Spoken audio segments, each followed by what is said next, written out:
Hey, welcome to Bride Arrays. This week we're looking at a study called Teaching the Bondservants. It's from Titus 2, 9 through 10. Now, over the past several weeks we've been reading about Paul's instructions to Titus on how the churches on the island of Crete are to be put in their proper order. We've seen some of the authority structure within the church when we looked at the instructions to elders and the false teachers. We've also seen how certain demographics within the church ought to behave. There's some do's and don'ts that should characterize older and younger men and older and younger women. Each group has its own set of temptations that they are prone to be tempted by and trapped in. Unlike what the world is saying today, gender matters. It brings with it its own unique set of temptations.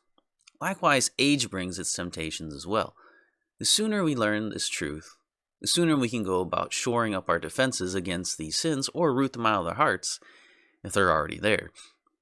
Today we move on to verses 9 through 10, where we have another subgroup within the church, bondservants.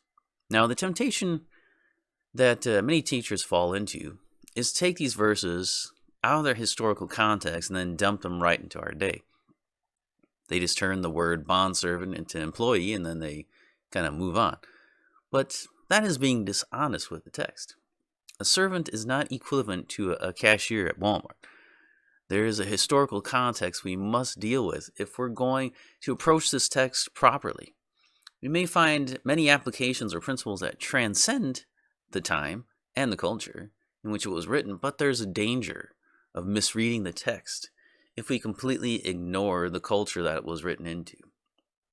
Historians have tried to figure out exactly how large this slave class was during the century or the first century of the Roman Empire. Most estimates say that the slave class was the largest and probably held the majority of people. There was some fear that the slaves would realize this and would rise and rebel against the elite class, the ruling class. The elite and the freed class of people together, those classes together made up the minority. If this was the case, then we can actually assume that many of the people, perhaps a majority within the churches, were slaves. We can hear echoes of this when Paul writes to the Corinthians and says that, not many of them were noble. They were the knots. They are from the lower class of society. Paul's not being demeaning, he's just telling the truth. That's who they were. Slavery during this time meant different things for different people.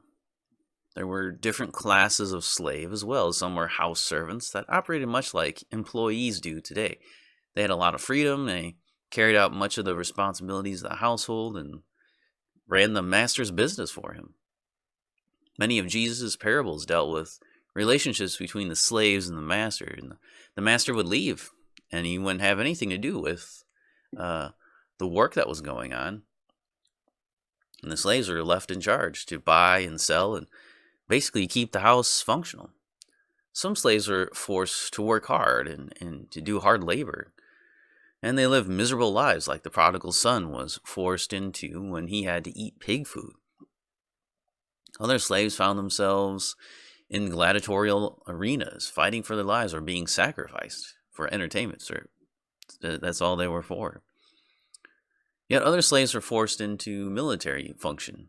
So they were the police. They were the enforcers. They were the ones that kept the borders where they were and expanded the borders. They would protect the Roman Empire from internal and external threats. This is the world in which Christianity began to flourish. As the gospel spread, many slaves would find their way into Christian assemblies. And so in the church, you had those that were in the elite class who owned homes and really some quite elaborate estates that they found. That would be where the churches met. They would open their homes up and people would gather together. Some of them had like large plazas in the middle of the home, surrounded by a wall and a gate, and so they would meet there where you could have a fairly large group of people gathered together. There weren't church buildings at the time, and so that's where they would gather. And as they gathered, you had the elite, the free, who were common workers or business owners, and You had the slaves who were owned by someone else. You can imagine the complications of such a gathering.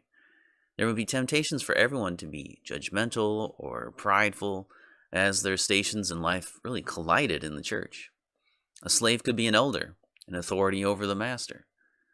The church represented a complete societal upheaval.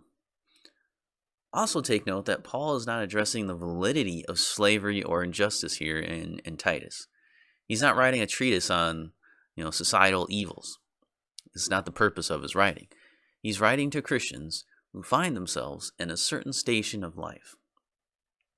How does a man or woman act? How does a bondservant act? How does a young and old person? That's what he's kind of writing into. That's what he's addressing here. He's neither affirming nor denying the morality of Roman society. That is outside of the scope of this short exhortation.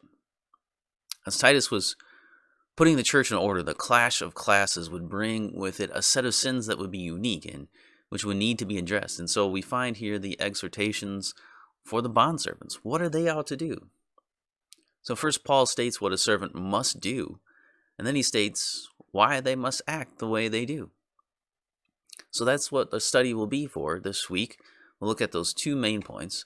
What does a bondservant do? And why must a bondservant act the way that he says? And so we'll dive into that this week as we go through this passage on bondservants.